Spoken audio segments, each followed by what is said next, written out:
ভয়াবহ আগুনে পুড়ল হজরত শাহজালাল আন্তর্জাতিক বিমানবন্দরের কার্গো ভিলেজ। 6 ঘন্টারও বেশি সময় ধরে চলা অগ্নিকাণ্ডে ভস্মীভূত হয়েছে কার্গো ভিলেজ। অনেকে মনে করছেন বিমানবন্দরে যুগের পর যুগ ধরে ঘটে আসা সমস্ত অপকর্মের নথি নষ্ট করতেই ইচ্ছাকৃতভাবে এই আগুন লাগিয়ে দেওয়া হয়েছে। 2023 সালে হজরত শাহজালাল আন্তর্জাতিক বিমানবন্দরে ঢাকা শুল্ক বিভাগের লকার থেকে প্রায় 61 কেজি স্বর্ণ চুরি করে বিমানবন্দর কর্মকর্তারা। অর্ধশত কোটি টাকার বেশি দামের এই স্বর্ণ চুরির সঙ্গে শুল্ক বিভাগের লোকজনই যুক্ত বলে বিভাগীয় তদন্তে উঠে আসে। কিন্তু শেখ হাসিনার আমলে দোষীদের বিচার হয়নি। পরে ইউনূস সরকার ক্ষমতায় এসে যখন নতুন করে তদন্ত শুরু করল, ঠিক তখনই আগুন ধরিয়ে দিল স্বর্ণচোররা। এখানে শেষ নয়। অনেকে মনে করছেন শুধু পূর্বের ঘটনা ঢাকতেই নয়, বরং নতুন করে চুরি হয়েছে কার্গো ভিলেজে। সব মিলে বিমানবন্দরে চুরি আর অপকর্ম ঢাকতেই এই আগুন ইচ্ছাকৃতভাবে লাগিয়ে দেওয়া হয়েছে। এক ফেসবুক ব্যবহারকারী লিখেছেন, ঢাকা বিমানবন্দরে কয়েক বছরের আটক হওয়া হাজার হাজার কেজি স্বর্ণ কি এই আগুন নিভানোর পর পাওয়া যাবে, নাকি এটি মেটিকুলাস ডিজাইনে দোষীরা খেয়ে ফেলবে? এছাড়াও আগুনে পুড়েছে ঔষধ ও গার্মেন্টস ব্যবসায়ীদের হাজার হাজার কোটি টাকার কাঁচামাল ও কেমিক্যাল। গত এক বছর এমনিতে 250 গার্মেন্টস বন্ধ হয়ে গেছে। এখন আরও অনেকগুলো ঔষধ কোম্পানি সহ গার্মেন্টস বন্ধ হয়ে যাবে। একজন লিখেছেন, আগুন ছাড়াই 61 কেজি স্বর্ণ গায়েব হয়। আগুন লাগার পর কত কেজি হবে? বলা হচ্ছে অগ্নিকাণ্ডের কয়েক ঘন্টা আগেই বিপুল পরিমাণ মূল্যবান পণ্য, বিশেষ করে স্বর্ণ, ইলেকট্রনিক ডিভাইস ও আমদানি রপ্তানিযোগ্য বিলাসপণ্য রহস্যজনকভাবে সরিয়ে নেওয়া হয়েছিল। আর ঠিক তারপরই আগুনের সূত্রপাত। একটি দেশের অর্থনীতি, বাণিজ্য ও নিরাপত্তার কেন্দ্রবিন্দু তার আন্তর্জাতিক বিমানবন্দর, যেখানে প্রতিদিন কোটি কোটি টাকার পণ্য আসে যায়। সেখানকার নিরাপত্তা ব্যবস্থায় সামান্য ফাঁকও রাষ্ট্রীয় আস্থার জন্য হুমকি হয়ে দাঁড়ায়। কিন্তু হজরত শাহজালাল আন্তর্জাতিক বিমানবন্দরের কার্গো গুদামে ঘটে যাওয়া সাম্প্রতিক অগ্নিকাণ্ড যেন সেই আস্থার মূল ভিত্তিকে নাড়িয়ে দিয়েছে।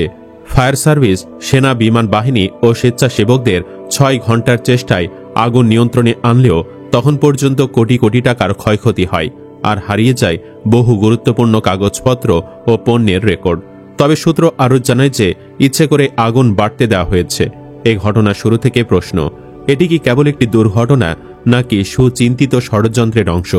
এয়ারপোর্টের মতো স্পর্শকাতর স্থানে আগুন দুর্ঘটনাবশত লাগতেই পারে, তবে আগুন নিয়ন্ত্রণের তৎপরতা কেন ছিল না? তথ্য অনুযায়ী আগুনের আগে পণ্য স্থানান্তরের, অর্থাৎ আসল মালিক নয় একটি বিশেষ দলে লুটপাট করে পণ্য সরিয়ে নেওয়ার ঘটনা কি প্রমাণ গায়েব করা পূর্ব পরিকল্পনার ইঙ্গিত নয়? এই ঘটনায় বিমানবন্দরের কিছু কাস্টমস কর্মকর্তা, সিভিল এভিয়েশন কর্মচারী ও স্কাই ক্যাপিটাল এয়ারলাইন্সের প্রভাবশালী মহল জড়িত রয়েছে বলে নিশ্চিতভাবে নাম পরিচয় যাচাই বাছাই করা সম্ভব হয়নি। স্পষ্ট তথ্য অনুযায়ী কার্গো ইয়ার্ডে অবৈধ পণ্য ও অনিয়মের নথি নষ্ট করার উদ্দেশ্যে আগুন লাগানো হয়।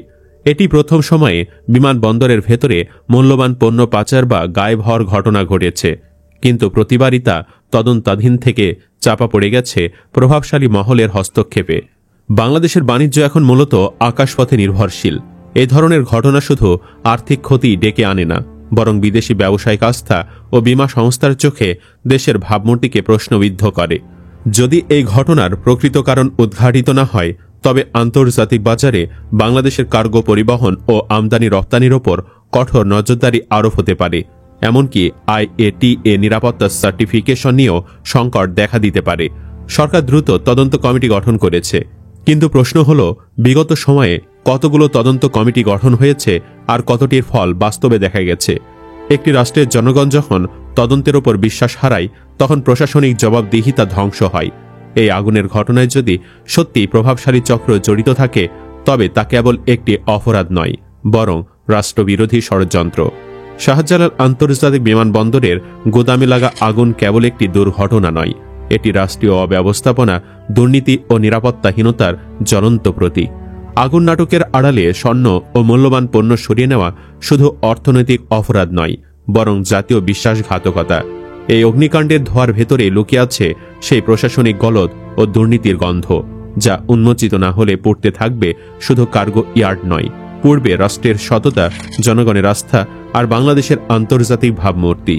ইউনূসের সাহস থাকলে চ্যালেঞ্জ নিয়ে বলছি, আন্তর্জাতিক এভিয়েশন সংস্থার তদন্ত দলের সহায়তা নিক, তাহলেই তো সবকিছু পানির মতো পরিষ্কার হয়ে যাবে। অনেকে আবার মনে করছেন বাংলাদেশের প্রতিটা রন্ধে রন্ধে রয়ে গেছে হাসিনার বসিয়ে রাখা দোসররা। তারা এর আগে সচিবালয়ে ইচ্ছাকৃত আগুন ধরিয়ে সমস্ত দুর্নীতির তথ্য মুছে ফেলেছে, আর এবার বিমানবন্দরে আগুন দিয়ে মুছে ফেলা হলো চুরির তথ্য। এটা কখনোই দুর্ঘটনা নয়। উল্লেখ্য, 2023 সালে হাসিনা লোকজনের স্বর্ণ চুরির ঘটনা দেশব্যাপী আলোচনার জন্ম দেয়।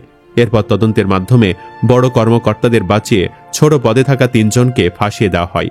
তবে ছোট পদে থাকা 3 জন কর্মী বিমানবন্দরের মতো সুরক্ষিত এলাকার গুদাম থেকে বিপুল পরিমাণ স্বর্ণ সরিয়ে নিল, কেউ টের পেল না। এ নিয়ে অনেকটা বিস্ময় তৈরি হয় বিমানবন্দর সংশ্লিষ্টদের মধ্যে। এর সঙ্গে ভেতরে বাহিরের আর কেউ যুক্ত আছে কিনা সে প্রশ্নও সামনে আসে, কিন্তু কাজের কাজ কিছু হয়নি। গোয়েন্দা পুলিশের একটি সূত্র জানায়, এর সঙ্গে ঊর্ধ্বতন কারো কারো যুক্ততা থাকতে পারে বলে আঁচ করা যাচ্ছিল। এজন্য কয়েকজন ঊর্ধ্বতন কর্মকর্তাকে জিজ্ঞাসাবাদ করা হয়। এর পরপরই এ সংক্রান্ত ফৌজদারি মামলাটি ডিবি থেকে পিআইবিতে স্থানান্তরিত হয়। এরপর তদন্তের উল্লেখযোগ্য কোনো অগ্রগতি ছিল না। এরপর 2025 এপ্রিলে শাহজালাল আন্তর্জাতিক বিমানবন্দরে কাস্টমসের গুদাম থেকে 61 কেজি সোনা চুরির মামলার দায়িত্ব পুলিশ ব্যুরো অফ ইনভেস্টিগেশন থেকে দুর্নীতি দমন কমিশনে হস্তান্তর করা হয়। 22 এপ্রিল মামলাটি হস্তান্তর করা হয় বলে দুদকের উপপরিচালক আখতারুল ইসলাম নিশ্চিত করেন। ডিবির সূত্র জানায়, ডিবির তদন্তকালে সন্দেহভাজনদের জিজ্ঞাসাবাদ করে তারা জানতে পেরেছে বিভিন্ন দফায় এসব স্বর্ণ সরানো হয়েছে। পরে সেগুলো ঢাকার বায়তুল মোকাররম, তাঁতীবাজার ও গাইবান্ধায় নির্দিষ্ট কিছু স্বর্ণের দোকানে ভাগে ভাগে বিক্রি করা হয়েছে। তবে এ সংক্রান্ত ফৌজদারি মামলার তদন্তকালে গোয়েন্দা পুলিশ কিছু ইঙ্গিত দিলেও মামলাটি পিবিআইতে যাওয়ার পর সেটা চাপা পড়ে যায়। এটাও ছিল হাসিনার লোকদের প্ল্যান। ডিবি তখন সন্দেহভাজন হিসেবে 8 জনকে গ্রেফতার ও রিমান্ডে নিয়ে জিজ্ঞাসাবাদ করে, যারা বিভিন্ন পালায় শুল্ক বিভাগের ওই গোদামের দায়িত্বে ছিলেন। ওই সময় শুল্ক বিভাগে 2 জন যুগ্ম কমিশনার ও 1 জন উপকমিশনারকেও ডিবি কার্যালয়ে ডেকে জিজ্ঞাসাবাদ করা হয়েছিল। এর কয়েকদিন পরেই মামলাটি ডিবি থেকে তদন্তের জন্য পিবিআইতে পাঠানো হয়। এখানে লুকিয়েছিল আসল রহস্য। মামলা যখনই এক দফতর থেকে অন্য দফতরে গেছে, তখনই সবার বোঝা হয়ে যায় পিবিআই এই ঘটনাকে চাপা দেওয়ার চেষ্টা করছে।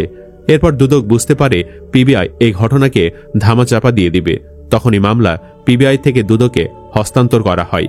আর যখনই দুদক দোষীদের ধরতে কাজ চালাচ্ছিল, তখনই আগুন দেওয়া হলো কার্গো ভিলেজে। অথচ শুরুতে ডিবি খুবই দারুণভাবে কাজ করছিল।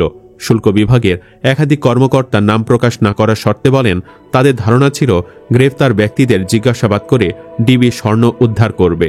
স্বর্ণ উদ্ধার হলে কিছুটা হলেও শুল্ক বিভাগের মুখ রক্ষা হবে, কিন্তু তা হয়নি। ডিবি শুল্ক বিভাগের ঊর্ধ্বতন কর্মকর্তাদের নিয়ে যায়। 2 জন যুগ্ম কমিশনার ও 1 জন উপকমিশনারকে ডেকে ডিবি কার্যালয়ে নিয়ে প্রায় 5 ঘন্টা আটকে রাখা হয়।